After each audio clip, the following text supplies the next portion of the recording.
Saudi Yemen எல்லையை பாகிஸ்தான் வீரர்களின் கல்லறையாக மாற்றுவோம் என ஹவுதி கிளர்ச்சியாளர்கள் சூளுரைத்துள்ளனர். எதிர்காலத்தில் பாகிஸ்தானுக்கு எதிராக ஆபரேஷன் சிந்தூரை இந்தியா மேற்கொண்டால் பாகிஸ்தானுக்கு ஆதரவாக சவுதி அரேபியா களமிறங்கக்கூடும். வளைகுடா நாடுகள் தங்கள் பாதுகாப்புக்காக பாகிஸ்தான், துருக்கி மற்றும் சீனாவை நோக்கி திரும்பியுள்ளன.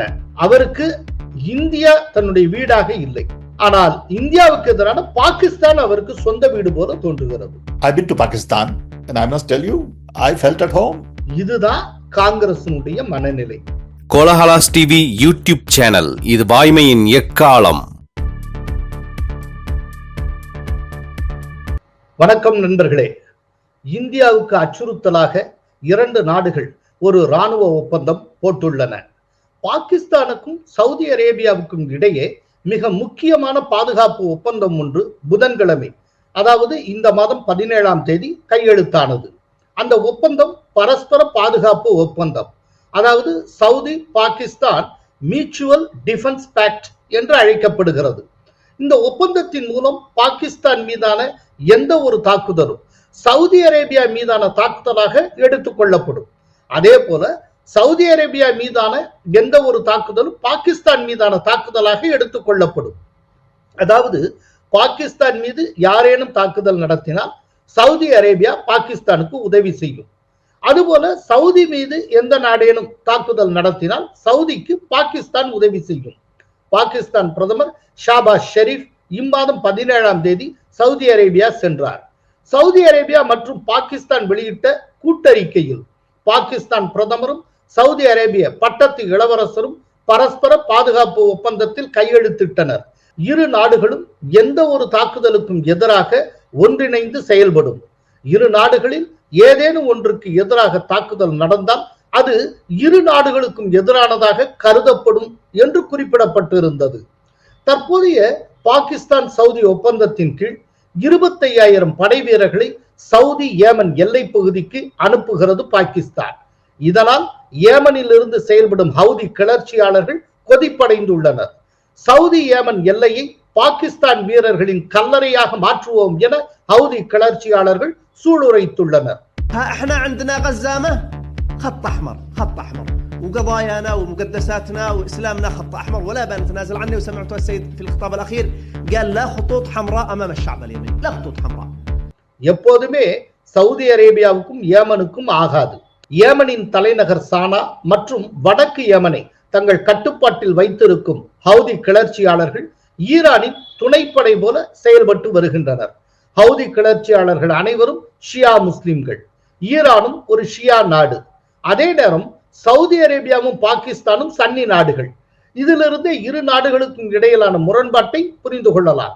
2019 செப்டம்பர் 14ஆம் தேதி சவுதி அரசுக்கு சொந்தமான சவுதி ஆரம்கோ கம்பெனியின் அப்கைக், குரைஸ் ஆகிய எண்ணெய் சுத்திகரிப்பு ஆலைகள் மீது ட்ரோன்கள் மூலம் ஹவுதிகள் தாக்குதல் நடத்தினர். அந்த தாக்குதலுக்கு பின்னால் இருந்தது ஈரான். ஏமன் உள்நாட்டு போரில் சவுதி தலையிட்ட காரணத்தால் அங்கு செயற்கையாக பஞ்சம் உருவாக்கப்பட்டு 2 லட்சம் ஏமன் மக்கள் உயிரிழந்தனர். அதற்கு பழி தீர்க்க சவுதி எண்ணெய் ஆலைகள் மீது தாக்குதல் நடத்தியதாக ஹவுதிகள் கூறினர். அந்த தாக்குதலில் சவுதிக்கு பெருமளவு இழப்பு ஏற்பட்டது. இதிலிருந்தே சவுதிக்கும் ஹவுதிகளுக்கும் இடையிலான 7ஆம் பொருத்தம் விளங்கும். எனவே ஈரான் அச்சுறுத்தல், ஹவுதிகளின் தாக்குதல், இஸ்ரேல் அபாயம் ஆகியவற்றை சமாளிக்க பாகிஸ்தானை பயன்படுத்த சவுதி விரும்புகிறது. காரணம், சவுதிக்கு பெரிய அளவில் ராணுவ பலம் கிடையாது. சவுதிக்கும் பாகிஸ்தானுக்கும் இடையிலான ராணுவ ரீதியிலான நட்பு திடீரென ஏற்பட்டதல்ல, நீண்ட காலமாகவே உண்டு. 1998ஆம் ஆண்டில் பாகிஸ்தான் அணுகுண்டு சோதனை நடத்திய போது அன்றைய சவுதி பாதுகாப்பு அமைச்சர் இளவரசர் சுல்தான் பின் அப்துல் அஜீஸ் அல் சவுத் அவசரமாக இஸ்லாமாபாத் சென்றார். அவர் பாகிஸ்தானின் அணு மற்றும் ஏவுகணை தளங்களை பார்வையிட்டார். பாகிஸ்தான் ககுட்டாவில் உள்ள யுரேனியம் செறிவூட்டும் வசதி மற்றும் கௌரியில் உள்ள ஏவுகணை தளத்தை சவுதி அமைச்சர் பார்வையிட்டார். அந்த பயணத்துக்கான நோக்கம் என்ன என்பதை பாகிஸ்தானோ அல்லது சவுதி அரேபியாவோ தெளிவுபடுத்தவில்லை. பாகிஸ்தானின் உயர் பாதுகாப்பு தளம் ஒன்றுக்கு வெளிநாட்டை சேர்ந்த ஒருவர் அழைத்து செல்லப்பட்டது அதுவே முதன்முறை. அப்போது அமெரிக்க அதிபராக இருந்தவர் பில் கிளின்டன். சவுதி இளவரசரின் அந்த பயணம் பலரது புருவங்களை உயர்த்தியது. அப்போது நியூயார்க் டைம்ஸிடம் பேசிய அமெரிக்க மூத்த அதிகாரி ஒருவர் அந்த பயணம் எங்களுக்கு தர்ம சங்கடத்தை ஏற்படுத்தி இருக்கிறது என்று தெரிவித்தார். இதிலிருந்தே சவுதிக்கும் பாகிஸ்தானுக்கும் இடையிலான இராணுவ ரீதியிலான நட்பை நாம் புரிந்து கொள்ள முடியும். அதே நேரம் சவுதிக்கும் இந்தியாவுக்கும் இடையிலான உறவு பற்றி நாம் தெரிந்து கொள்ள வேண்டும். சவுதி அரேபியாவுடன் இந்தியா கொண்டிருக்கும் உறவு வர்த்தகம் என்கிற எல்லையை தாண்டி விரிவடையவில்லை. அதே நேரம் பாகிஸ்தானின் உறவு வர்த்தகத்தை தாண்டி பாதுகாப்பு கூட்டாளி என்கிற அம்சத்தையும் கொண்டிருக்கிறது. காரணம், மேற்காசிய நாடுகளும் பாகிஸ்தானும் சன்னி இஸ்லாமிய நாடுகள் என்பதுதான். செப்டம்பர் 9 கத்தார் தலைநகர் தோஹாவில் தங்கியிருக்கும் ஹமாஸ் தலைவர்களை வான்வெளி தாக்குதல் மூலம் கொல்ல இஸ்ரேல் முயற்சி செய்தது. அந்த தாக்குதல் திருப்பு முனையானது. கத்தார் மீதான இஸ்ரேல் தாக்குதலை தொடர்ந்து இனியும் தங்கள் பாதுகாப்புக்கு அமெரிக்காவை நம்பி இருக்கலாமா கூடாதா என்கிற சிந்தனை வளைகுடா நாடுகளிடம் ஏற்பட்டது. காரணம், அமெரிக்கா இஸ்ரேலுக்கும் நண்பனாக உள்ளது. எனவே இத்தகைய சந்தேகம் ஏற்பட்டது. அதன் விளைவாக வளைகுடா நாடுகள் தங்கள் பாதுகாப்புக்கு பாகிஸ்தான், சீனா, துருக்கியை நாடத் தொடங்கின. சவுதிக்கும் பாகிஸ்தானுக்கும் இடையிலான ஒப்பந்தம் மேற்காசியாவை தாண்டி தெற்காசியாவிலும் தாக்கத்தை ஏற்படுத்தும். எதிர்காலத்தில் பாகிஸ்தானுக்கு எதிராக ஆபரேஷன் சிந்தூரை இந்தியா மேற்கொண்டால் பாகிஸ்தானுக்கு ஆதரவாக சவுதி அரேபியா களமிறங்கக்கூடும். அமெரிக்காவின் CNN ஊடகத்திடம் பேசிய சவுதி அரேபியாவின் மூத்த அதிகாரி ஒருவர் இந்தியா மற்றும் பாகிஸ்தானுடனான உறவுகளில் சமநிலையை பேணுவதற்கான அவசியம் உள்ளது. காரணம், இரண்டு நாடுகளுமே அணுசக்தி நாடுகள் என்றார். எங்களுக்கும் இந்தியாவுக்கும் இடையிலான உறவு இப்போது இருப்பதை போல எப்போதும் வலுவாக இருந்ததில்லை. அந்த உறவை மேலும் வலுப்படுத்துவோம், பிராந்திய அமைதிக்காக ஒன்றாக செயல்படுவோம் என்றார்.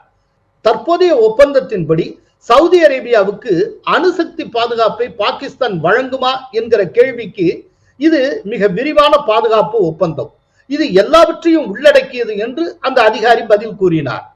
சர்வதேச ஸ்ட்ராட்டஜிஸ்ட் பிரம்மா சலானி தன்னுடைய எக்ஸ் தளத்தில் என்ன பதிவிட்டிருந்தார் என்பதை பார்ப்போம். மோடி பல ஆண்டுகளாக சவுதி அரேபியாவை கவர்ந்து எடுக்க முயற்சி செய்து வந்திருக்கிறார். ஆனாலும் மோடியின் பிறந்த நாளில், அதாவது செப்டம்பர் 17 ஒரு மோசமான ஆச்சரியத்தை அளித்திருக்கிறார் சவுதி இளவரசர் என்று பதிவிட்டார் பிரம்மா சலானி. இந்தியாவின் முன்னாள் சவுதி தூதர் தல்மிஸ் அகமது உடனடியாக இந்தியாவுக்கு எந்த பின்னடைவும் இல்லை, ஆனால் நீண்டகால நோக்கில் பார்த்தால் இது இந்தியாவுக்கு நல்லதல்ல என்றார். வளைகுடா நாடுகள் தங்கள் பாதுகாப்புக்காக பாகிஸ்தான், துருக்கி மற்றும் சீனாவை நோக்கி திரும்பியுள்ளன. இந்த மூன்று நாடுகளும் இந்த பகுதியில் முக்கியத்துவம் வாய்ந்தவை ஆகிவிட்டன. ஆபரேஷன் சிந்தூர் நடந்த போதும் இந்த மூன்று நாடுகள் தான் பாகிஸ்தானுக்காக இந்தியாவிடம் முதலில் பேசின என்றார் தல்மிஸ் அகமது. முன்னாள் வெளியுறவுத்துறை செயலர் கன்வல் சிபல் தன்னுடைய எக்ஸ் தளத்தில் பாகிஸ்தான் ராணுவத்தை வலுப்படுத்த சவுதி அரேபியாவின் நிதி பயன்படுத்தப்படும், அதற்கு இந்த ஒப்பந்தம் வழிவகுக்கிறது, இஸ்ரேலுக்கு எதிராக அரபு நாடுகளுக்கு அணுசக்தி பாதுகாப்பை வழங்குவது பற்றி பாகிஸ்தான் வெளிப்படையாக பேசுகிறது என்று பதிவிட்டார். அமெரிக்காவின் டெலவேர் பல்கலைக்கழகத்தில் சர்வதேச உறவுகள் பேராசிரியராக இருக்கக்கூடிய முக்தர் கான், பாகிஸ்தானை இந்தியா தாக்கினால் தனது துருப்புகளை சவுதி அரேபியா அனுப்பாமல் இருக்கலாம், ஆனால் தன் பணத்தை அது வாரி வழங்கும். சவுதி அரேபியாவை பொறுத்தவரை பணத்துக்கு பஞ்சமில்லை. சவுதி அரேபியாவிடம் அமெரிக்க தொழில்நுட்பமும் உள்ளது, அவற்றை பாகிஸ்தானுக்கு சவுதி வழங்கும் என்று கூறுகிறார். பாகிஸ்தானின் முன்னாள் அமெரிக்க தூதர் ஹுசைன் ஹக்கானி சவுதி அரேபியாவின் பணத்தில் தனக்கு தேவையான அமெரிக்க ஆயுதங்களை பாகிஸ்தான் இப்போது வாங்க முடியும் என்று பதிவிட்டு இருக்கிறார். அதே நேரம் இந்த பாதுகாப்பு ஒப்பந்தம் தொடர்பாக இந்திய அரசு என்ன நினைக்கிறது என்பதை பார்ப்போம். வெளியுறவுத்துறை அமைச்சகத்தின் செய்தி தொடர்பாளர் ரந்தீர் ஜெய்ஸ்வால் அறிக்கை ஒன்றை வெளியிட்டு இருக்கிறார். அதில் என்ன கூறப்பட்டுள்ளது என்பதை பார்ப்போம். சவுதி அரேபியா பாகிஸ்தான் இடையே முக்கிய பரஸ்பர பாதுகாப்பு ஒப்பந்தம் கையெழுத்தானதாக செய்திகள் வந்துள்ளன. இரு நாடுகளுக்கும் இடையே இந்த ஒப்பந்தத்தை முறைப்படுத்துவது குறித்து நீண்ட காலமாக பரிசீலிக்கப்பட்டு வந்தது. இதை நாங்கள் ஏற்கனவே அறிவோம்.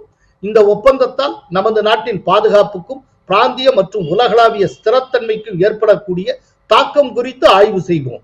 நாட்டின் தேசிய நலன்களை பாதுகாப்பதிலும் தேசிய பாதுகாப்பை உறுதி செய்வதிலும் மத்திய அரசு உறுதியாக உள்ளது என்று அந்த அறிக்கையில் கூறப்பட்டிருந்தது.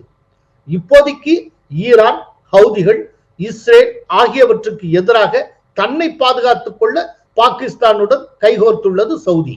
ஆனால் எதிர்காலத்தில் இந்தியாவுக்கும் பாகிஸ்தானுக்கும் இடையே மோதல் ஏற்பட்டால் தற்போதைய பாதுகாப்பு ஒப்பந்தத்தின்படி பாகிஸ்தான் பக்கம் சவுதி அரேபியா நிற்கும்.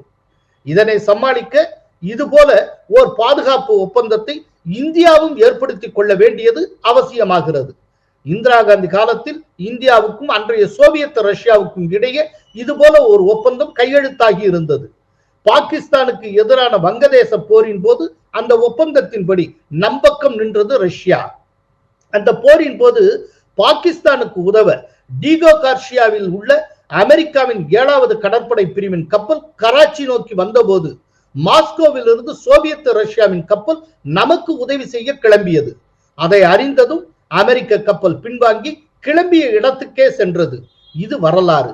எனவே இப்போது நமக்கு தேவை ஒரு வலுவான நாட்டுடன் ஒரு வலுவான பாதுகாப்பு ஒப்பந்தம். சாம் பிட்ரோடா மீண்டும் உளறி இருக்கிறாரே. அதாவது சாம் பிட்ரோடா உளர்றது ஆச்சரியமான விஷயம் அல்ல. அவர் சர்ச்சைக்குரிய விதத்தில் பேசுவதையும் மீண்டும் மீண்டும் உளறுவதையும் ரொம்ப வாடிக்கையாக கொண்டவர். நேற்றைக்கு செப்டம்பர் 19ஆம் தேதி IANS செய்தி ஸ்தாபனத்துக்கு அவர் ஒரு பேட்டி வழங்கினார். அந்த பேட்டியில் அவர் என்ன சொல்லியிருந்தார் அப்படின்னா, நான் பாகிஸ்தானுக்கு, பங்களாதேஷுக்கு, நேபாளுக்கு அடிக்கடி போயிருக்கேன். அங்கெல்லாம் போறப்போ நான் என் வீட்டில் இருப்பது போல உணர்கிறேன். அதாவது ஃபீல் அட் ஹோம் அப்படிம்போம்ல, அந்த ஃப்ரேஸையே அவர் யூஸ் பண்ணியிருக்கிறார். I've been to Pakistan, and I must tell you, I felt at home. I've been to Bangladesh, I've been to Nepal, and I feel at home. எப்படி நம்முடைய எதிரியான நம்மை வீழ்த்த வேண்டும் என்று தினந்தோறும் துடித்துக் கொண்டிருக்கிற பாகிஸ்தானுக்கு போயிட்டு வந்தால் சாம் பிட்ரோடாவுக்கு அவர் வீட்டில் இருப்பது போலவே ஒரு உணர்வு ஏற்படுகிறதா. இந்த சாம் பிட்ரோடா யாரு? காங்கிரசினுடைய வெளிநாட்டு பிரிவினுடைய தலைவர், அயலக காங்கிரசினுடைய தலைவர். அவர் சொல்லுகிறார், பாகிஸ்தானுக்கு போனால் என் வீட்டில் இருக்கிற மாதிரி ஃபீலிங் இருக்கு, பங்களாதேஷுக்கு போனால் என் வீட்டில் இருக்க மாதிரி ஒரு ஃபீலிங், நேபாளத்துக்கு போனால் என் வீட்டில் இருக்க மாதிரி ஃபீலிங், ஆனால் இந்தியாவில் இருந்தால் அது என் வீட்டில் இருக்கிற மாதிரி ஃபீலிங் இருக்குன்னு சொல்லவே இல்லை. இதான் இல்லை விஷயம். இதுதான் கிளியர் கட்டா அப்படியே காங்கிரசுடைய மனோபாவம், இன்றைய மனோபாவம் என்னவோ அதை அப்படியே தெளிவாக பிரதிபலித்து இருக்கிறார் சாம் பிட்ரோடா.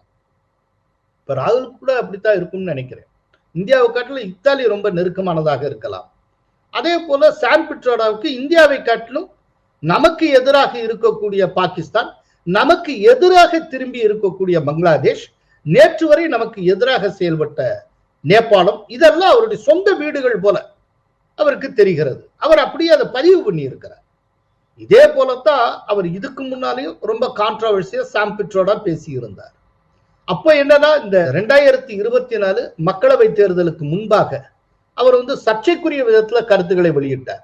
அப்ப அவர் என்ன சொன்னார்னா, அமெரிக்கால செத்து போனவர்களின் சொத்தில் 55% கவர்மெண்ட்டுக்கே சொந்தமாயிரும், மீதி 45% தான் வாரிசுகளுக்கு சொந்தமாகும். அதுபோல இந்தியாவில் வாரிசு சட்டத்தை கொண்டு வர வேண்டும். இந்தியாவில் யாரெல்லாம் செத்து போறாங்களோ அவங்களுடைய வாரிசுகளுக்கு அந்த செத்து போனவர்களுடைய சொத்துல இருந்து 45% தான் கொடுக்கணும், மீதி அத்தனையும் கவர்மெண்டே கைப்பற்றிக்கணும்னு சொன்னவர் Sam Pitroda. Let me tell you, in America, there is an inheritance tax. So if, let's say, one has $100 million worth of wealth, and when he dies, he can only transfer probably 45% to his children. 55% is grabbed by government. Now, that's an interesting law. In India, you don't have that. If somebody is worth 10 billion and he dies, his children get 10 billion. Public get nothing. And law says, you get half of it. Public gets half of it. So these are the kind of issues people will have to debate, discuss. அதே போல இன்னொரு தடவை அவர் திருவாய் மலர்ந்து என்ன சொல்லியிருந்தார்னா, இந்தியாவில தெற்கே இருக்கிறவர்கள் ஆப்பிரிக்கர்கள் போலவும், வடகிழக்கே இருக்கிறவர்கள் சீனர்களை போலவும், வடக்கே உள்ளவர்கள் அரேபியர்கள் போலவும் உள்ளனர் அப்படின்னு தன்னுடைய மேதமையை காட்டினார். Where people on east look like Chinese, people on west look like Arab, people on north look like, maybe white, and people in south look like African. அப்பதான் இதுக்கு மேலேயும் சாம் பிட்ரோடாவை கட்சியில வச்சிருந்தால் முதலுக்கே மோசமாகிவிடும் அப்படின்னு நினைச்சு அவரை அயலக கட்சி தலைவர் பதவியிலிருந்து நீக்கியது காங்கிரஸ். கரெக்டா எலெக்ஷன் முடிஞ்சதுக்கு அப்புறம் அவரை மீண்டும் காங்கிரஸ் சேர்த்து கொண்டது. இதை தேர்தல் பிரச்சாரத்தின் போதே மோடி சொன்னார். இன்றைக்கு சாம் அங்கிளை நீக்கினது மாதிரி காங்கிரஸ் வேஷம் போடுகிறது தேர்தலுக்காக. நான் இன்னைக்கு சொல்றேன், நோட் பண்ணிக்கங்க. எலெக்ஷன் முடிஞ்சது திரும்ப இந்த சாம் பிட்ரோடாவை அவர்கள் சேர்த்து கொண்டு விடுவார். कभी कभी मुझे लगता है वो पार्टी योजना से ऐसे लोगों के माध्यम से कुछ सगुफे छोड़ती है. वो अकेले अपनी मर्जी से करते होंगे ऐसा मुझे नहीं लगता है, क्योंकि वो फिर हो हल्ला होता है तो कुछ दिन के लिए पार्टी से निकालते हैं, फिर पार्टी के मुख्य धारा में वो रहते हैं. जैसे अभी उन्होंने अमेरिका में जो उनके गुरु है उनको अभी इस्तीफा दिलवा दिया, अब कुछ दिन के बाद उनको ले लेंगे. तो ये उनकी एक सोची समझी रणनीति है. ஏன்னா சாம் பிட்ரோடாவை விட்டு விட்டு காங்கிரஸால் இயங்க முடியாது. ஏன்னா காங்கிரசுக்கு தேவையான நிதியை, ஃபண்டை வெளிநாடுகளிலிருந்து கலெக்ட் பண்ணி தரக்கூடியவரே சாம் பிட்ரோடா. ஏன்னா சாம் பிட்ரோடாவும் இந்திய எதிரியான ஜார்ஜ் சோரஸும் நெருங்கிய நண்பர்கள். சோ காங்கிரசுக்கு தேவையான ஃபண்டிங் ஃபுல்லா வயா சாம் பிட்ரோடா தான் வந்து கொண்டு இருக்கிறது.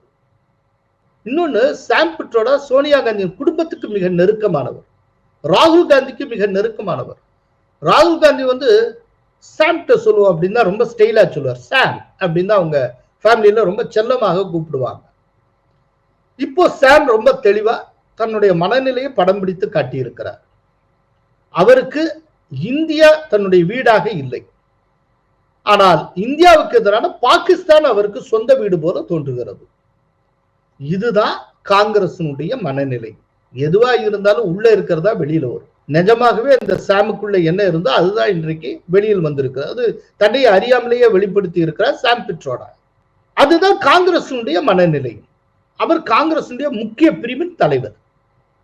இப்ப வரைக்கும் காங்கிரஸ் அவர் இந்த மாதிரி கிறுக்குத்தனமா உளறிட்டாரு, இதெல்லாம் சீரியஸா எடுத்துக்காதீங்கன்னு சொல்லி ஒரு திட்டவட்டமான அறிக்கை காங்கிரஸ் தலைமையிடம் இருந்து வரவும் இல்லை. இதன் மூலம் மொத்தத்துல காங்கிரஸ் அம்பலமாகி இருக்கிறது. சாம் அம்பலமாகி இருக்க, சாம் எக்ஸ்போஸ் ஆயிட்டான்னு சொல்ல மாட்டேன். சாம் எப்போவே எக்ஸ்போஸ் ஆயிட்டார். சாமினுடைய வார்த்தைகள் மூலமாக இப்போது காங்கிரஸ் அம்பலமாகி இருக்கிறது. நன்றி, வணக்கம். கோலஹலாஸ் டிவி யூடியூப் சேனல், இது வாய்மையின் எக்காலம்.